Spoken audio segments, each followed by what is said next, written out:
The Mark of Corn is already arguably one of the worst marks of the four, and Forsaken are in the weird position of not actually benefiting that much from it, although I will say they do pick up fire damage, which is very nice.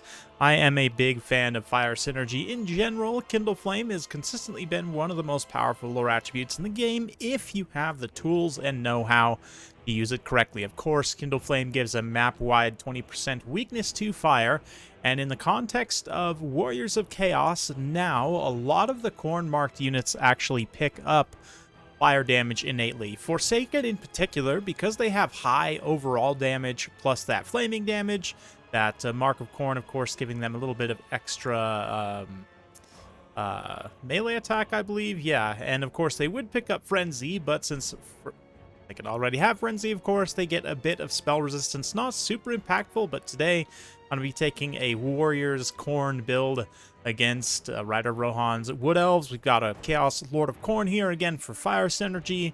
Going to be very strong with Kindle Flame and Sorcerer of Fire, of course, to provide that. 2 Forsaken of Corn, 2 regular Forsaken in the center, some Marauders, and Chaos Trolls, just for fun. Armored Chaos Trolls at that. For Rider Rohan's Wood Elves here, he's also gone in a melee rush direction, which is nice. I mean, yes, neither of these builds are particularly meta, but we're just having fun here. He's got Reindeer Tyrion here with a bow, Male Glade Lord, of course, with Helm of Discord, Blade Singers in the center, Wildwood Rangers out to the flanks, so lots of elite armor-piercing infantry here, Wardens of Kithral, Wildwood Rangers, and War Dancers with Azrai Spears, 2 Glade Guard, neither of which are Starfires, thankfully, but one is a Hagbane, and some great Stag Knights in the back. I've also got some Hounds around, Poison Warhounds and Warhounds of Corn, and let's get to it. So I'll be starting off with a little fireball here, just trying to hit that Glade Lord on the Stag if we can, or Spellsinger would also be a great target to go after, but in general, the key here is to get the Kindle Flame timing procs, casting those cheap spells so that you get a damage spike on as many applicable units as possible. Of course, this right here, Cascading Fire Cloak, is one of the best spells. It's super cheap, low cooldown, and the melee defense armor piercing single target buff also directly synergizes with something like the Corn Lord, but it's going to be a bloody, brutal engagement in the front line here. Wildwood Rangers are quite elite, and they'll punch back very hard against these Marauders and Trolls, but it'll be a lot for them to deal with. On the opposite flank, however, over here, there's Wardens of Kithral and the Wildwood Rangers again getting pounded, but reinforced by the Stag Knights there. Poison Hound's going to counter-collapse inside, and the Chaos Lord of Corn here, fight or die, being popped to counteract Helm of Discord. We get the Trolls up in here as well, just heavy metal falling against the Glade Lord here, but the War Dancers lively moving in, going to start whipping their spears about, no doubt, doing plenty of damage to everything around. A little bit of fireball there to attack another Kindle Flame proc. You can see as I mouse over here, it's 20% weakness to fire, which is fairly significant, especially considering the Lord of Corn already gets charged up weapon strength due to various effects. You know, Frenzy, he's got this item here that also gives him additional weapon strength based on kills, so he can get incredibly ridiculous with Kindle Flame, and of course that's only possible on the Warriors of Chaos specifically, given that Corn doesn't have actual casters. But over here, the Marauders are starting to run out of steam, and of course, Troll leadership is starting to let me down, who's really surprised. The other thing about Forsaken, though, is that their melee defense is just pretty terrible in general. Corn Forsaken melee defense is even worse, so they're going to be taking a lot of hits and a lot of damage, and just generally getting worn down quite quickly. But if we take a look kind of around the battlefield, yeah, on this flank here, the Trolls running away hopefully would come around for another pass, but Forsaken of Corn doing their best. They're fighting some elites of the Wood Elves, though. High melee defense, 45 melee defense on those Wards of Kithral there. Only 36 on the Wildwood Rangers, but still, they can hit back really hard against those Forsaken. So let's take a look here. Did I miss it? Oh yeah, it looks like the Glade Lord actually got killed off, perhaps. I don't see him anywhere on the battlefield. Nope, looks like he actually got shattered, which is definitely significant, but I wasn't quite able to finish him off. And I'm also making a big mistake here in leaving this Lord of Corn in combat against these Wood Elf infantry for far too long. He also doesn't have that great a melee defense and takes a lot of damage here from those Wildwood Rangers, or sorry, the War Dancers, the Azrai Spears. If you look at their value, yeah, 2,000 damage value from shredding that Corn Lord there, and also doing lots of damage to those Armored Trolls. Stag Knights re-engage, and although we're finally starting to break some pockets of Wood Elves, the elite Wildwood Rangers are still fighting at about 50% HP.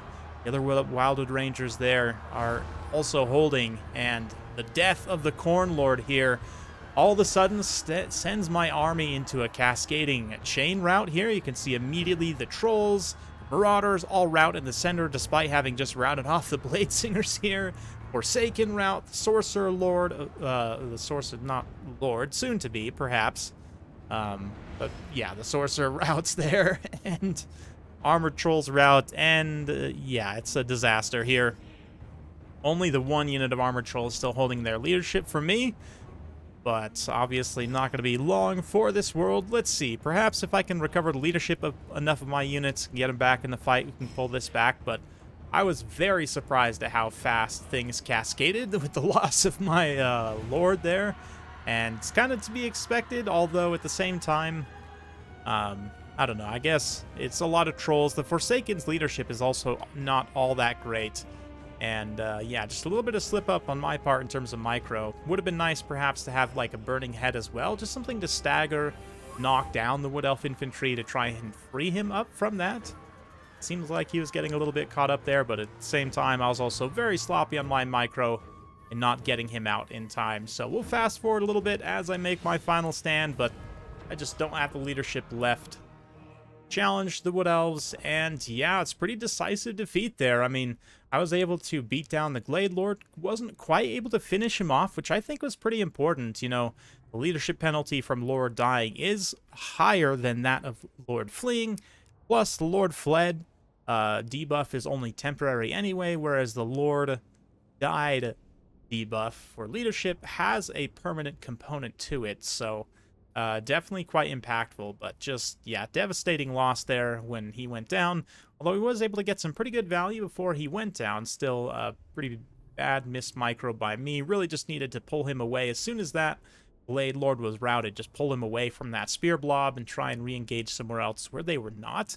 Of course, I knew I was taking a big risk, taking all these Chaos Trolls, and, I mean, who's surprised their leadership let me down. Should have probably put a few chevrons into them, rather than spending the money to upgrade these Forsaken of Khorne, because really, at the end of the day, this is one of the fundamental issues with the marks, is that they're oftentimes not worth taking, even with this fun little fire synergy, whatever. It's cool on paper, but in practice, it doesn't end up giving you that much extra value. I really think that in general, all the marks need to be reevaluated. Mark of Slaanesh is arguably too strong with the physical resistance component, but even then, on a lot of units, it's still not necessarily worth buying the upgrade. But I'll be exploring marks more in future videos. For today, that's going to be pretty much it. We'll go over the last few values here. Marauders did okay. I mean, they do as much as you ask them to in this matchup. Some of them actually end up paying for themselves. The Hounds as well, decent overall, but definitely the Trolls were a letdown, and the Forsaken, although they're scary, and definitely good in some matchups, certain variants of Forsaken, you know, Tzeentch Forsaken in particular with the barrier and magic damage can be quite good. Like here, for example, right? A lot of these Wood Elf units have physical resistance, especially the higher tier infantry, like these Blade Singers, right? Like, yes, the fire damage gives you a bonus versus all the tree units, but so does physical resistance. I mean, the magic damage to bypass the tree's physical resistance, I should say. And generally, I think is just going to be a more useful trait than fire damage, because, of course, like I said, it hits all these mortal units, like these Blade Singers and War Dancers, all of which got really nice value. Wildwood Rangers also, they can trade well in certain melee matchups, although they are fairly squishy. And this is definitely one of those matchups where, in the long arc of Warhammer history, I have had my face beat in several times by Wildwood Rangers with Warriors of Chaos. But anyway, hopefully you enjoyed this. If you like this sort of content, be sure to like, subscribe, hit that bell notification button. Every time I upload a new video, you'll be notified. Thank you once again for watching, and we'll see you next time.